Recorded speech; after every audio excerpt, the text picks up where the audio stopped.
We can support those elements of the Turkish leadership that still exist and get more from them and embolden them to be able to take on and defeat Erdogan. He got blown out. He got blown out in Istanbul. He got blown out, his party. And so what I think we should be doing is taking a very different approach to him now, making it clear that we support opposition leadership. He has to pay a price for whether or not we're going to continue to sell certain weapons to him. And I think it takes an awful lot of work for us to be able to get together with our allies in the region and deal with how we isolate his actions. Live from the UK, broadcasting around the world, you're listening to Talking Minaret, discussing matters that affect you, streaming to the world and beyond. Assalamu alaikum, welcome to Talking Minaret.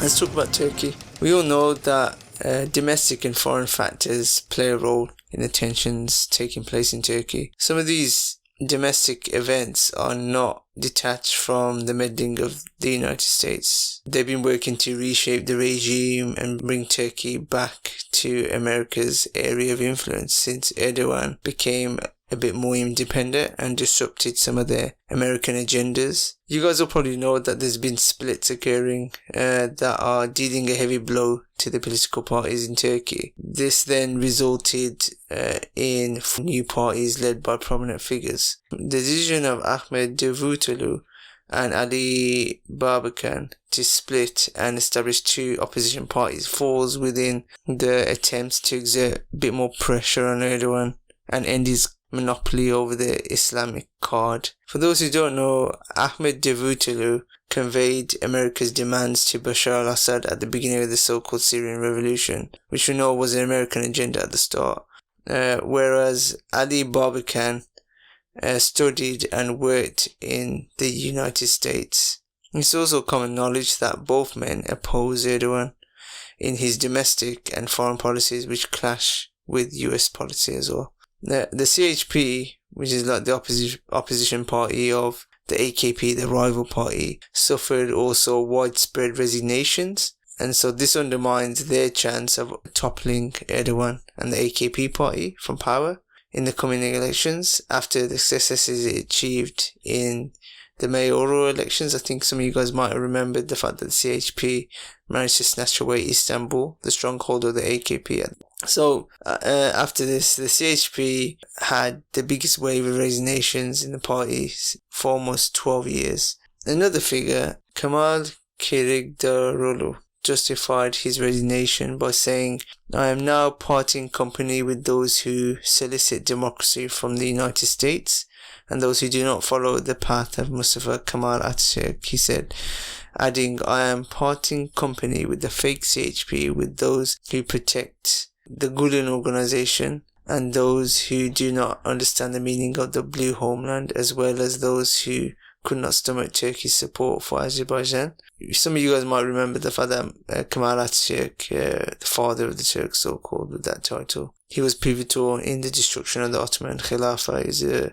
He betrayed the Ummah. Everyone's making moves now. Since the change of the United States administration and in light of Joe Biden's hostile stance towards Erdogan and his huge support for the Kurds, Muharrem İnce also left the party. So Muharrem İnce is banking on the United States stance towards Erdogan and the damage Kemal Kılıçdaroğlu inflicted on the CHP. There was a report of the United States Rand Corporation. Some of you guys might remember there's that book that saying about democratic Islam. They're a United States think tank that are very heavy on kind of molding and changing the Ummah and the Islamic thoughts within the Ummah. So the United States Rand Corporation claimed that a fresh military coup in Turkey could not be ruled out. In fact, in addition to the rumours spread by Ahmed suggesting that a coup against Erdogan was in the offing and that his supporters were about to abandon ship. This is why Erdogan visited the grave of former Prime Minister Erdogan and visited the chairman of the Felicity Party High Advisory Board, Ozan Asilturk, at his home in the hope of winning him over and disrupting Ahmed Davutoglu and Ali Barbakan's attempts to forge further alliances against him. So it's clear that there's changes taking place, and they are used to influence the demographics. An example of this is the ongoing tussle that erupted at the Bosphorus University, the stronghold of the secularists and the first university America founded in the Islamic world before the collapse of the Uthmani Khilafah, after Erdogan appointed a new president from the conservative movement there. Erdogan has been exploiting the terrorist attacks carried out. So there's a lot of positioning happening here. Erdogan's trying to mold the demographics, if you will, and he's trying to influence certain figures like that Ozhan Asilturk from the Felicity Party Advisory Board. Erdogan has been exploiting also, the terrorist attacks that have been happening with the PKK, the Kurdistan Workers' Party, to amass support for his policies while shoring up his popularity. So he's been trying to see it as that hero figure to shore up his support. He has also been updating the constitution, fortifying the presidential system. That's important. And sidestepping his opponents who call for the parliamentary system. And also dividing their ranks with the help of, obviously, the Turkish intelligence services. So I've found something else on the news that links in with something else that's happening in Libya. The new interim government said something interesting the other day as well, that they will give importance to relations with Turkey. The country's interim premier said, "Our ties with Turkey will be distinguished. It is our economic partner and we support this partnership. This is part of an initiative to direct the relationship with Turkey with the view of influencing Turkey in that region." I'm going to go into it in a bit, but what they're trying to do is they're deceiving the people of Libya. They're making it look like all the parties are being involved, whether they're in the west, south, east, involving all the different parties, and gearing them up to the December elections. This is because the main problematic issues lies in the forces of Western Libya, where the people in the region tend to resist and uprise. In essence, what they're trying to do, trying to direct the relationship with Turkey with a view of influencing Turkey in that region. While certain parties like Menfi and Al-Kuni will be expected to unify the military, security and civil institutions, forming the regular forces, monopolizing the weapons of the state and spreading dominance over the society, so therefore it downsizes the Turkish influence, as well as other parties as well, like the French and the Russian as well. They're trying to iron out all the kinks up until the December elections, and at the present time and moment they're involving all the different parties, whether they be in the West, which is largely problematic for the people of the region, because the people in the West continue to resist and uprise, and it prevents the agents of the US from controlling the state. But we'll go into that in a bit. There was some recent news that Libya's new PM Abdul Hamid Deiba set to name a transitional government tasked with unifying the war-torn country.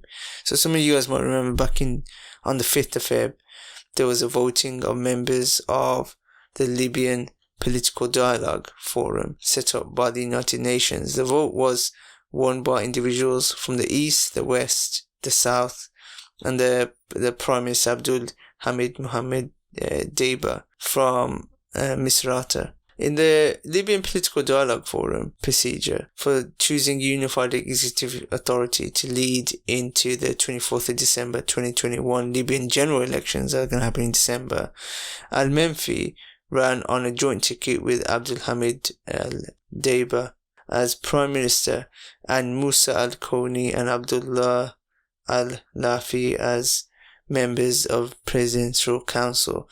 And of course, after this, the United States ambassador denied any attempt to influence the electoral process. There was individuals involved, including former ally of the Justice and Construction Party, the Muslim Brotherhood, Menfi, together with Deiba. This bit's very important. The winners are expected to run the country's affairs in the interim period until the presidential and parliamentary elections on December 2021. These results were backed by regional and international support. So they got mass support.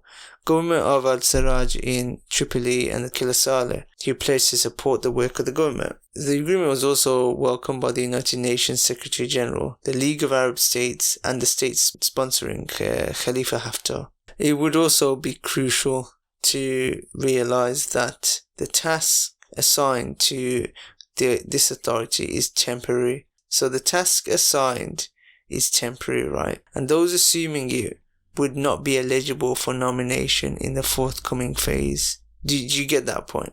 It's almost like they're trying to appease the varying players in Libya's political scene, temporarily gearing up to the main elections. This was corroborated by the deputy head of the United States Support Mission in Libya, Stephanie Williams, who stated that the interim executive authority would work on specific process and that this is evacuating foreign forces and tackling domestic Libyan challenges. The roadmap is in line with, according to the American vision proposed by the United States Congress under the Libyan Stabilization Act, which is interesting because the act means accountability for individuals who commit human rights violations and war crimes, violate the arms embargo in Libya. The passage of this bill creates reporting mechanisms for foreign interference in Libya, including for those who provide military support in violation of the United Nations arms embargo. Unless you are America. Some of you might have also heard the fact that Blackwater founder armed Khalifa Haftar despite the UN arms embargo. Eric Prince, the founder of the United States military contractor Blackwater, has been on the news. The operation designed to provide Haftar with armed assault helicopters, intelligence surveillance aircraft, maritime support, drones, cyber intelligence and targeting capabilities. The Blackwater is an extension of the United States Army in the Muslim world, but it's kind of like a mercenary group. It's like immune from the rules of engagement and accountability. Blackwater soldiers were responsible for countless massacres during the invasion of Iraq. So like some kind of mercenary group that America pays off. Go back to the Libya issue with the elections. They intend to deceive the people of Libya. The criteria of selecting the head of Presidential Council was presented to the highest post to the east and given the post of its two deputies to the west and the south, and confined the post of Prime Minister to a personality from the west. This is because the main problematic issues lies in the forces of Western Libya, where the people of the region continue to resist and uprise, which prevents the agents of the United States from controlling the states and impacts negatively on the stability of the region, Turkey, Tunisia, Algeria, the Sahel region. So they're trying to appease and involve everyone at this stage and put them in line for the December elections. This gives America some time to iron out the kinks. The elected Prime Minister Abdulhamid Deiba pledged in a message to end the struggle and hold elections, keeping weapons in the hands of the state, expected to work towards containing the forces of the West in Tripoli and Misrata, and directing the relationship with Turkey with a view of influencing Turkey in that region. While Al-Menfi and Al-Kouni will be expected to unify the military, security and civil institutions, forming regular forces, monopolizing the weapons for the state, spreading dominance over the society while downsizing the French, Russian, Turkish meddling. It's clear that the situation in Libya is heading towards downsizing the role of foreign powers, as America has succeeded in settling the domestic situation with Libya and nullifying the pretext for foreign influence, say Turkey and all these other countries. We'll leave it there.